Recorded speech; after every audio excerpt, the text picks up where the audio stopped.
আপনার কানের ময়লা বের করার জন্য তুলার ঝাড়বাতি ব্যবহার করার সময় আপনি পড়ে গেলে তখন আকস্মিক প্রভাব তুলাকে গভীরভাবে কানের নালায় ঠেলে দেবে। এটি ভঙ্গুর পেরিওস্টিয়ামের কাছে নিয়ে আসবে। এটি তীব্র ব্যথার কারণ হবে। গুরুতর ক্ষেত্রে শ্রবণ শক্তি হ্রাস করতে পারে। একই সময় প্রভাবে মাথা ঘোরা বা রক্তপাত হতে পারে এবং তুলার মাথা ঢুকানো হতে পারে। এটি খুব গভীরে যাওয়ার মানে আরও ক্ষতি এড়াতে ডাক্তারদের খুব সতর্কতা অবলম্বন করতে হবে। আপনার কানের খাল কখনো কখনো এটি তৈরি হতে পারে এবং এটি শ্রবণ শক্তিকে প্রভাবিত করে।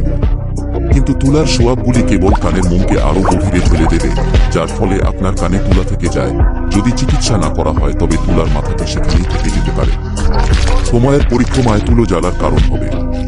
কানের খালের সূক্ষ্ম ত্বক সংক্রমণের কারণ হতে পারে এবং আপনি যতবার চেষ্টা করেন এটি কেবল এটিকে আরও গভীরে ঠেলে দেবে। যদি এটি এমনভাবে চলতে থাকে তবে এটি শ্রবণ সমস্যা বা বারবার সংক্রমণের দিকে পরিচালিত করবে। এটি অপারেশন করতে সরঞ্জাম ব্যবহার করতে হতে পারে ডাক্তারের।